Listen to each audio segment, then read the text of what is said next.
Okay, we're now streaming live. Great, thank you very much, Gemma.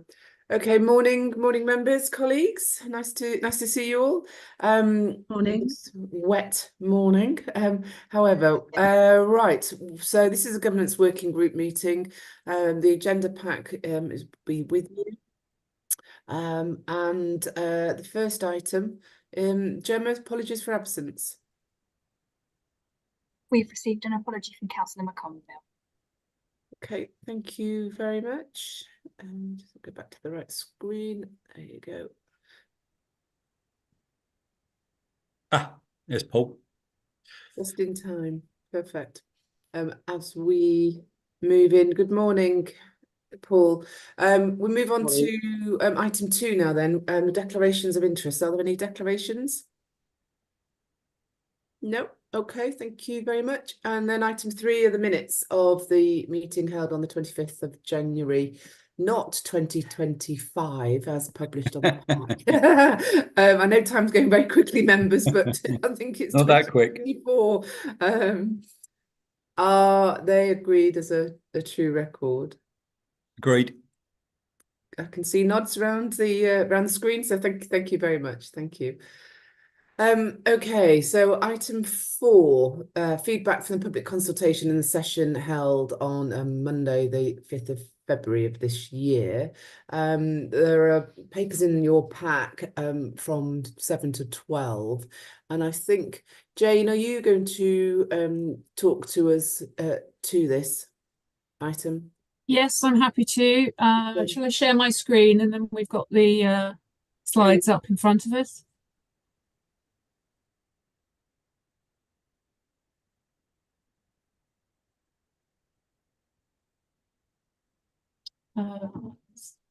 You all see that? Yep. Okay, so the online survey we launched on the 10th of January and it had a 31st of January deadline. It was publicised across all the council channels and we had 23 completed responses. The survey results, which I'm sure you've perhaps had a look at already on these slides, I felt they were very active responses actually, and I think the information we had was very useful. I mean, I don't intend to read every bullet point, as I'm sure you've scanned through them yourself. There seemed to be, as I said, I think at the previous meeting, an appetite for sort of joining online, joining remotely. There were quite a few reasons as to why people felt that they didn't want to attend. I think probably there's a lack of understanding about processes and how the processes work in the council chamber. So I think there's a lot of work to do around that. And a good response from the 19 as the last bullet point who did want to ask a question about under the new system of governance and wanted to be more involved. Okay, it's only 19 out of our total number of residents, but there seems to be an appetite there. And comments about the structure, as you'll see in the last bullet point. There was a slight difference of opinion, as one would expect in this sort of survey. And a good point at the end about making more public how residents can more easily contact councillors. And perhaps I am guilty of assuming that they would look on the website and look for your details, but perhaps, we can do more around, assisting understanding of how people can contact councillors. Public meeting on the 5th. We announced this back on the 10th of January. We had certainly 2 news releases in which it was mentioned, and it was publicised numerous times across all communication channels. And Kent Online actually reported the council meeting. I think, well, they reported the full council meeting in January, and the debate that was held then, and they did refer to the meeting at the end of that report. 3 members of the public attended. You were all there, so you will appreciate the comments made about lack of or not lack of communication, but maybe communication not targeted in the right areas, which has been taken on board. And I think they, all those that spoke, they made some interesting points, and certainly gave a lot of food for thought. Those are the few slides I had. I don't know if you've got any questions or anything I can assist with further. Okay, great. Thank you. Thanks, Jane. Do you want to reduce the your screen, and then we can see colleagues in the meeting? Thanks very much. So yeah, interesting analysis, and encouraging actually that even though we've only had the 22 responses to the sort of survey, the overwhelming majority were in favour of getting that engagement. So that's particularly of note. Councillor Hollingsby, do you want to ask a question? Yes, thank you. I just wondered, I mean, if you look at the population, what percentage is a very, very, very, very, very minor percentage. And I'm wondering, is there a geographical area that they might have come from? And we wouldn't know, Councillor Hollingsby, because we didn't take any personal details from them or any data. So we wouldn't be able to tell where they came from, unfortunately. No, it's just that obviously the people who did respond, the 23, was it? 23 Yes. responses. The majority of them, from your analysis, show that they have actually been in the council chamber before. Very few people that hadn't. And they didn't even understand the system. So I don't know. I suppose my point is, what can we actually take from that feedback? Jane, do you want to summarize? Yes, no, that's fine. I think the point that I take from feedback is that we make, and I'll speak personally about myself. I can't speak for all of you, but I think I assume too much. I assume too much understanding of how the process works currently.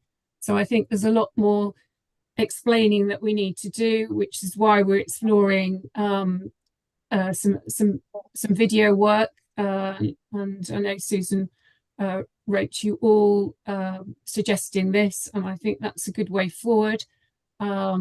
And I think around that video work, we can do some more explainers. If you remember, those of you that were with the council at the stage, we did a couple of years ago, we did an explainer around council tax. And I think that was a really useful exercise. And I think we could do a similar thing around council process, not specifically about the change, but around council process generally.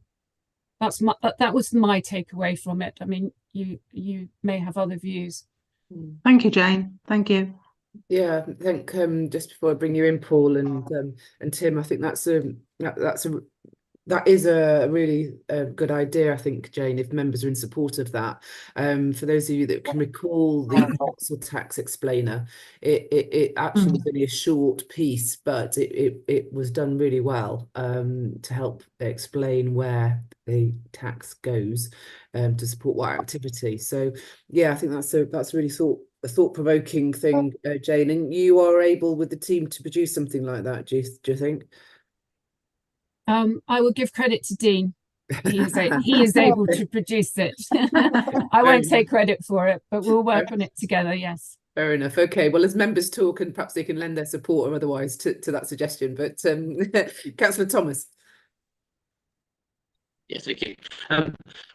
When I read the feedback, I must be fair, I interpret this as people are more interested in what we do rather than how we do it. And so, when I looked at that, I was thinking, yeah, okay, if we were talking about a specific issue, like you said, like council tax or section 106 or something like that, then the likelihood is, because it directly affects what they are likely to see at the end of the day, I think we're likely to have had a much greater response, and therefore I don't think we should be put off by that at all. I think it's an endorsement of trust, in my opinion. They trust us to do the right thing, and to help us to deliver the services in the best way. So that was my interpretation of it. I must be fair. That's how I see it anyway. Well, that's a very positive reflection. Thank you. Thank you for giving that. Councillor Prater. Yeah, certainly to endorse Paul's cheery and upbeat comments on that. I think that people are interested in what is happening and what they can do, but they're not interested in process. We are literally the only people in the room who care about that. And at the moment, how you run a council meeting and how you write a constitution and what the detail of that is a very is of interest to a very select group of people. How you can have your voice heard on a specific issue is something that people care about. And it's about making it clear that that's what the process is and how can we most help that. I thought the comments were interesting and broadly in line with what you'd have guessed. The intimidation, we all underestimate how intimidating asking a question at council is, because we do it. And we are regularly in that chamber and we regularly have that to and fro with somebody. And even people who are not councillors and regularly ask questions are intimidated by it. There's one regular question asker who is very sharp in other walks of life and is terrible at asking questions at council. He's actually physically intimidated by it. And long may he continue to be. But the issue that we need to get over and the issue that we need to have is how we can make it easier for people to ask that questions without having that intimidation, but without opening ourselves up to an online argument with somebody on Zoom or something. So I think that there is the ability. So I think that the things that we can draw from that is that people do want to ask questions to the relevant places. So questions into the relevant council or committee meetings would be helpful. I think if we could remove the requirement for people to turn up and ask that question, be able to put that question remotely. And I think that's probably a question of either you play it out to people or you read it out, as we do. You know, the chair often reads questions at council at the moment. Well, if you can put questions remotely to a committee or council, which is then read out by the chair and a response is given, so it's that, then that's fine. There's even the possibility whereby you can ask questions to committee and a written response is given, which goes to that committee, as opposed to necessarily having the slightly obscure theatre of reading things out and reading out the question, then reading out the response, which is a performance art, but not necessarily one you'd pay for. It might be just that if they've got questions, that they make them in writing and that they are printed and made part of the meeting pack at that stage. The questions have been asked and here are the written answers to them, and in the same way that we deal with cabinet reports, for instance. So we don't need to extend meetings in order to do that. But I think that ability for people to have questions to the right place and to remove the requirement to do a scary and intimidating thing, and not only a scary and intimidating thing, a scary, intimidating and difficult to get to thing for many residents of the district. As Jenny says, many people do not live within easy range of the civic centre, and it is often not convenient for people to turn up on a Wednesday at 7 o'clock in order to ask a question, do something terrifying in front of a group of 30 people and officers. So I think that's how we can, things we can address with that. Yeah. Could I ask, just before I bring you in, Councillor Martin, can I just ask David about the ability to put questions and to have them remotely? Is there any legal restriction about that, or is that just a sort of choice and a local discretionary approach we could weave in? Well, it's certainly something that a number of other authorities are doing, allowing public participation by remote means. So it wouldn't be novel in any way. In terms of the legalities of it, it's not entirely clear. The case law that's out there relates. It was relatively recent case law. I won't bore you with the details, but it relates to remote attendance of members at meetings. It didn't cover off attendance of, well, it did cover off attendance of the public, but what it said in essence was that in order for a meeting to be accessible by the public, it had to be open to them to physically attend. It didn't comment any further about, you can, and in addition, have attendance by way of remote means. Personally, I think it's fine. I think, as I say, it's becoming more and more accepted in the way that authorities are working. And if it were to be challenged in any way, although it's not possible for me to say, well, a court would determine it this way or that way, if I were determining it, I would probably say, well, look, it's fine. The key thing is about physical attendance. I mean, I don't necessarily agree with that either, but that's what the legislation says. The key thing is about physical attendance of members, those making decisions. So the attendance of third parties who are not making decisions but are inputting information into the decision-making process for consideration. I personally think that that's acceptable, but as I say, it's not beyond doubts that that's permissible. But I suppose you've got to say, well, who's going to challenge that necessarily? There's always someone who might try and challenge it, but still, it's certainly, you would be following in the footsteps of many others, I think. That's really helpful, David. Thank you for clarifying that. So lots of things that we can think further on for you on that, if members are all in support. Jim, Councillor Martin. Yep, that's I thought that the three people that attended, really got into it. They really engaged once they were there, and I think that's very much a plus. So I very much agree with what Paul has said about people aren't interested in things that they're confident about. And if this,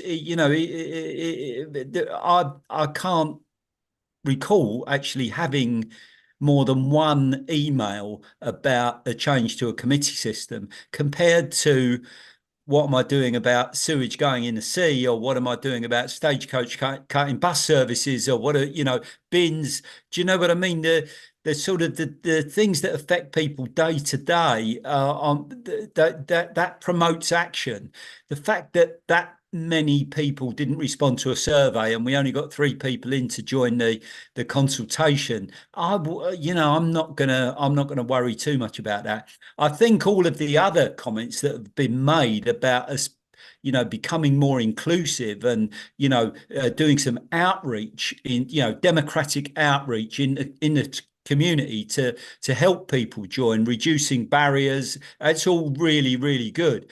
It doesn't have much to do with the committee system, but I think that's all something that we should do anyway. Even if we were retaining a cabinet system, we should be doing more outreach and creating opportunities for people to come into meetings, joining by remote access.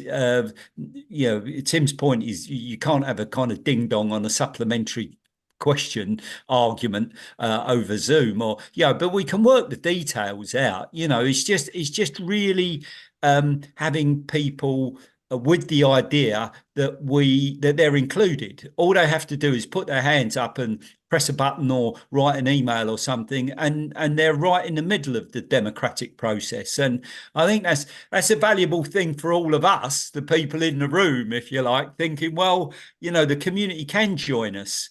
So but I'm not unhappy with the work we've done thus far. I'd have loved we'd have had 1,000 responses and a packed gallery but I wish for a lot of things that I don't get.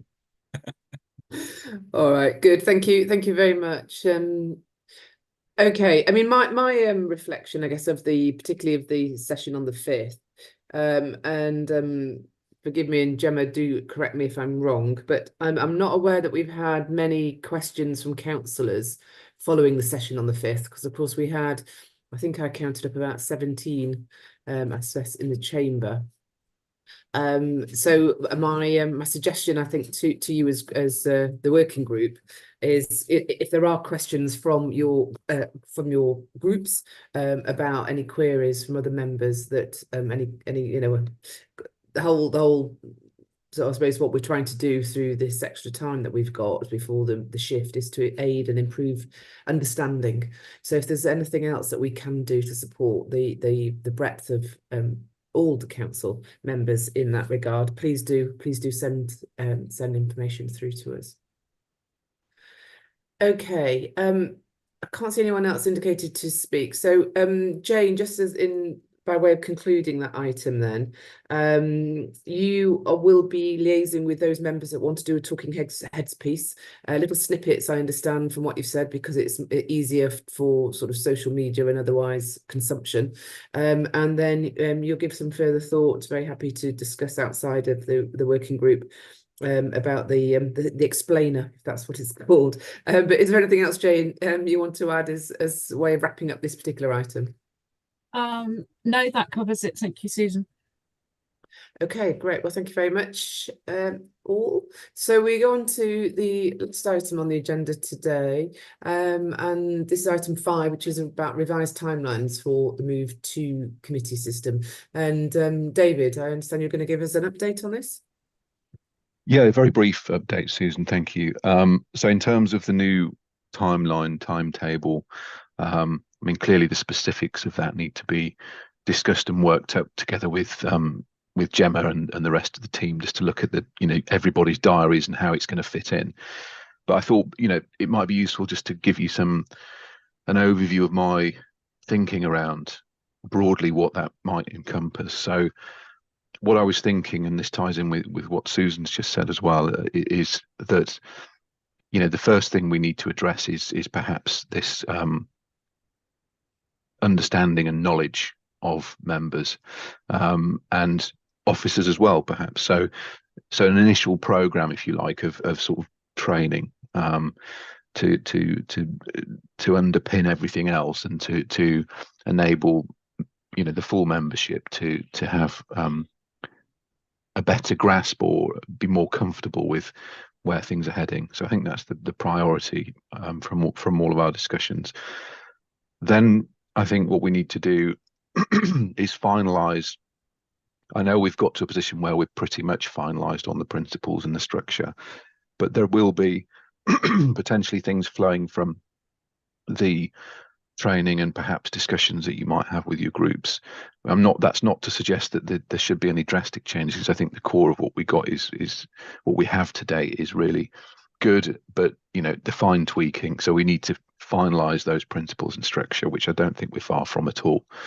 And then what I was going to suggest was we look at, well, through myself and others, of course, developing the constitution as early as we possibly can, but within reasonable time. Of course, I don't want to be, it's not something we should rush, but it's not something we should sit on, because it informs other things that I'm going to talk about. So I think developing a constitution, perhaps by autumn,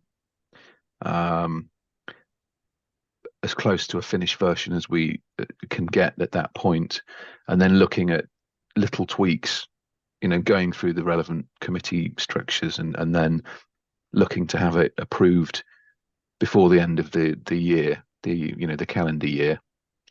Then that gives us, you know, several months in 2025 to then put in place a further program, if you like, that can be based upon what the constitution is. So we've got this, everything set, everything in place.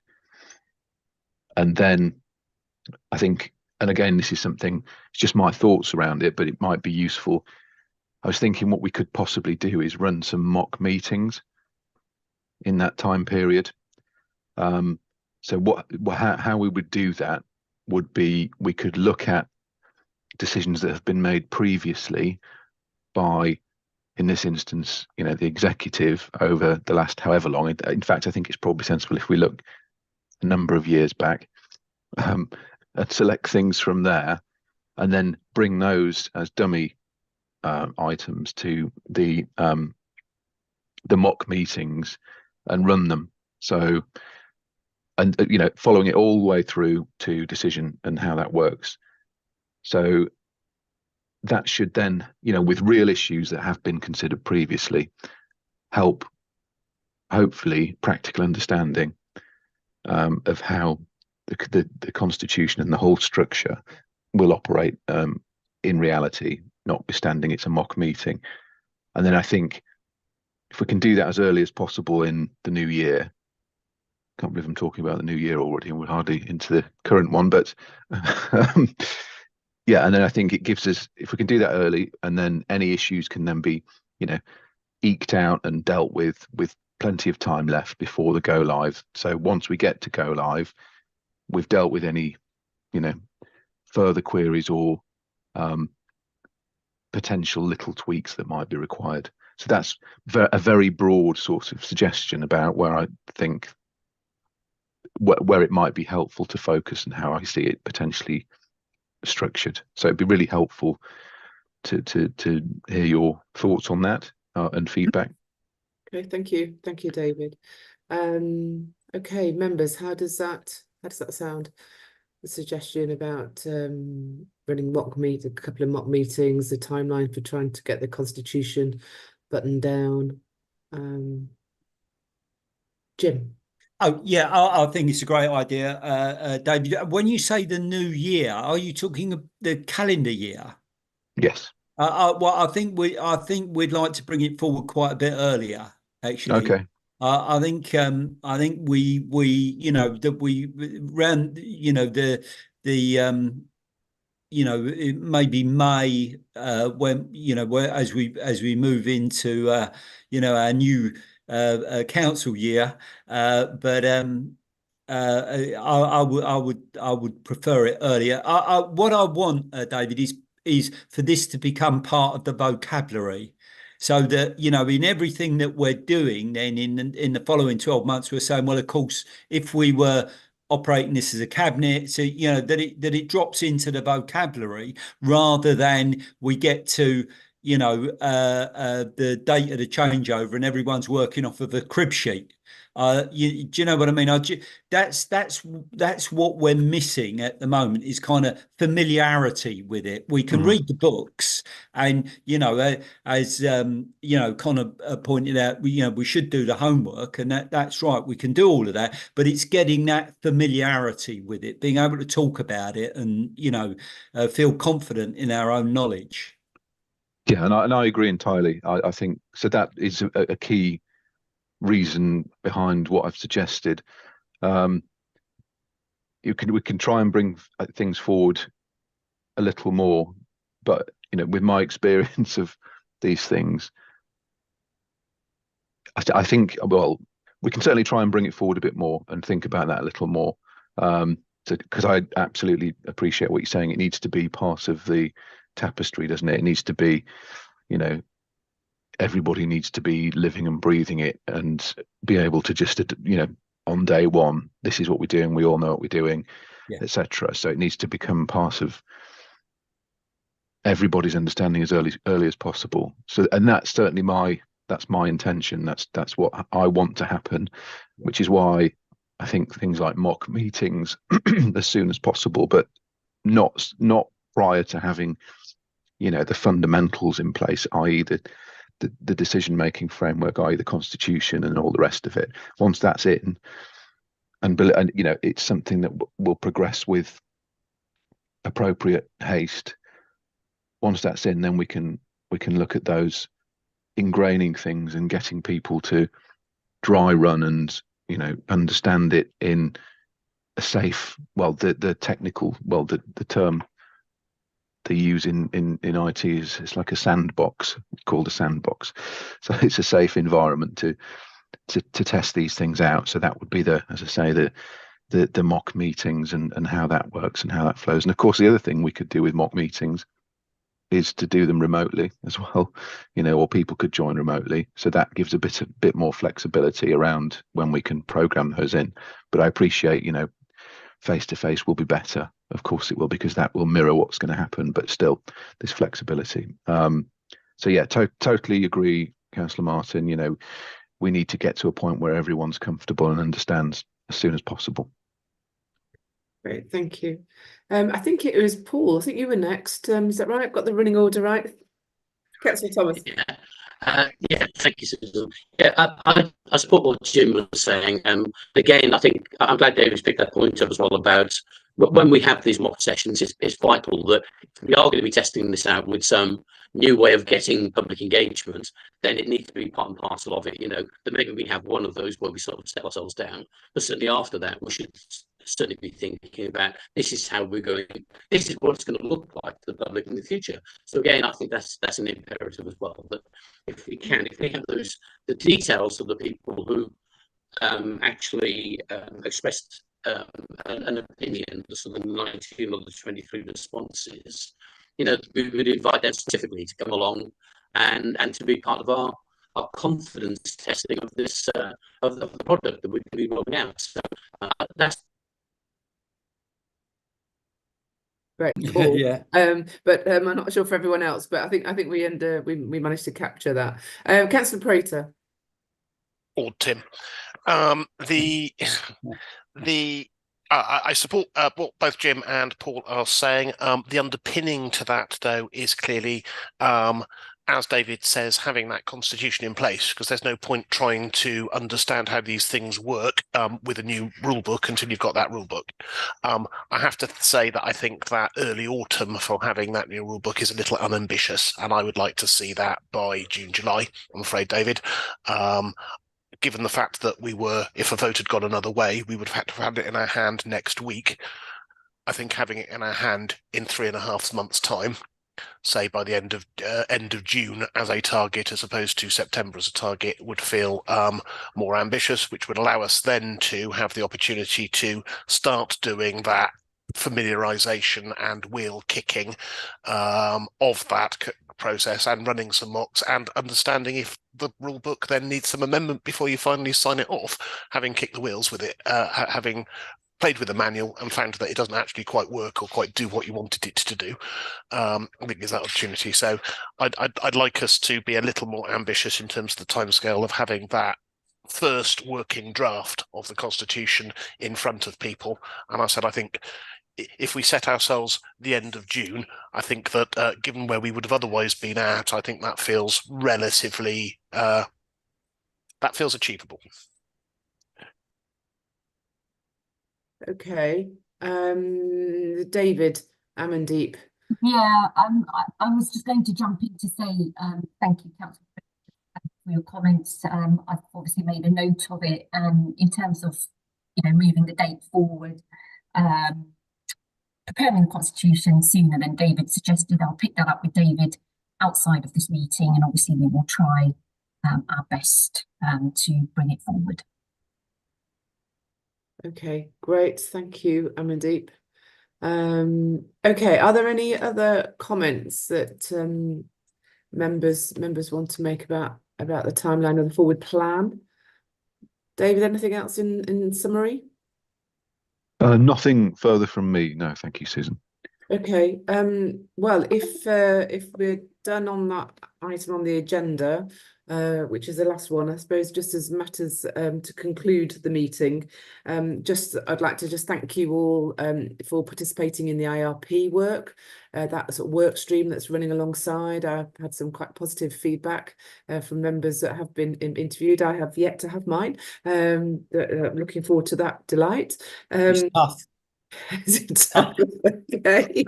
And I guess Amandeep, David, we will just note along on the work plan how that's progressing and where they're at. And then the final thing I was just going to mention is it looks in the diary as though the date of our next meeting is Tuesday, the 26th of March, at 1 o'clock. Is that right at the moment? Looks like. Is that right, Gemma? Yes. 26th, 1 o'clock. Okay, lovely. Thank you, Gemma, for confirming. So with that, members, you've got a little bit of time back in your diary, but thank you very much for your contribution, and I'll see you all very soon. Thanks, Em. Thank you. Susan, Thanks, can I grab Bye. a second with you? Is it easier to stay on this, or just give me a call on